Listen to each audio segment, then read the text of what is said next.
Menyongsong pemilu 2024, perhatian publik tertuju pada peran krusial generasi muda dan pakar pendidikan.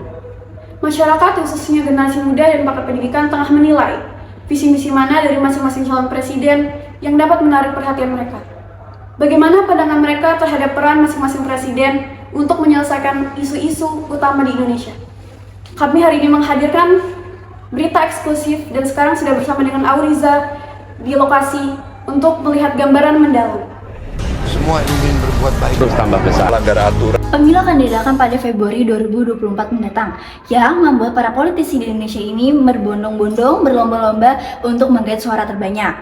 Nah, adapun generasi yang memilih pemilu tahun ini yaitu generasi X, Y, dan Z. Namun, hasil survei menunjukkan generasi Y dan Z ini mendominasi menjadi kelompok terbanyak terbesar mencapai 60%. Nah, namun bagaimana sih pendapat generasi-generasi ini dalam melihat capres dan cawapres nantinya?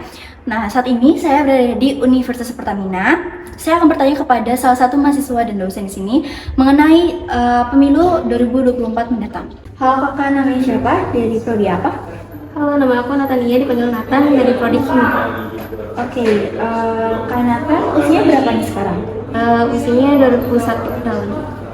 Karena kan aku mau tanya nih, kan kakak tahun ini itu kan bakal milih capres dan cawapres kan. Nah, sejauh ini kira-kira menurut bagaimana nih pandangan Kanakan sebagai generasi muda melihat ketiga capres dan cawapres 2024 ini?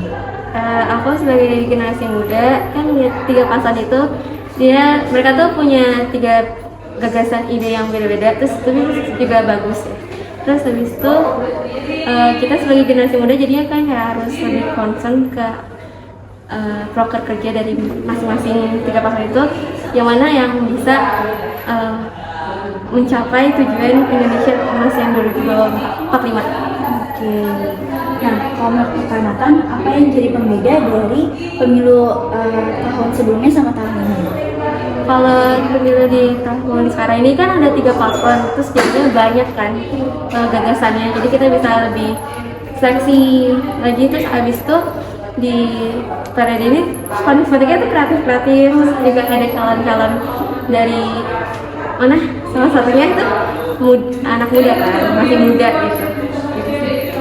Oke, kalau harapan kakak sendiri nih buat capres dan cawapres kita nantinya di pemilu 2024 nanti.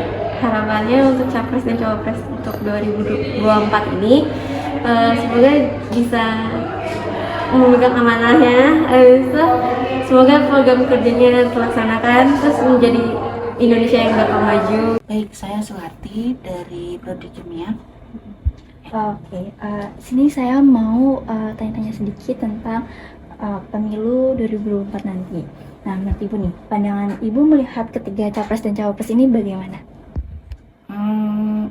Kebetulan saya tidak, maksudnya untuk nggak mengikuti medsos kayak gitu kan. Jadi menurut saya ya ada hal yang menurut saya tidak pas kayak gitu ya. Misalnya untuk sebenarnya yang pertama, kedua kayak gitu sih mungkin nggak masalah kayak gitu ya. Tapi itu kan ada yang kemarin juga ada berkasus ya karena usianya kurang kayak gitu ya. Jadi itu menurut saya juga tidak pas. Gitu. Nah, kalau menurut Ibu apa sih yang membedakan pemilu tahun sebelum-sebelumnya sama tahun ini?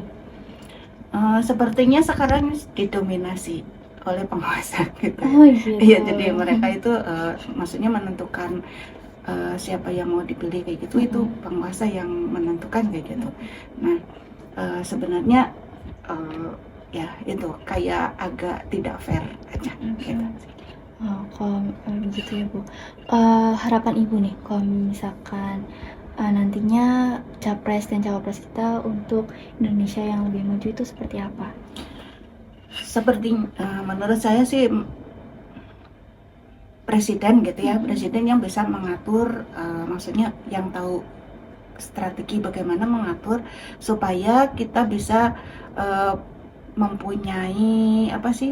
mempunyai norma-norma yang baik kayak gitu kan ya. Karena selama ini kayaknya terjadi degradasi, maksudnya norma-norma itu banyak sudah tidak dipakai. Nah, saya sih berharap ya untuk yang berikutnya itu bisa menentukan, maksudnya bisa bisa kalau enggak memberikan contoh kayak gitu ya, bagaimana dia harus memiliki nilai-nilai kemanusiaan yang baik, terus kemudian dia bisa amanah, tidak, maksudnya tidak arogan juga, mungkin tidak apa sih ya, kayak mumpung gitu. Kalau orang Jawa itu bilang ada mumpung, jadi mumpung saya punya kekuasaan saya bisa ngapa-ngapain. Nah itu saya nggak mau yang kayak gitu. Jadi pengennya sih yang mereka yang amanah, yang bisa membawa rakyat itu kemana kayak gitu.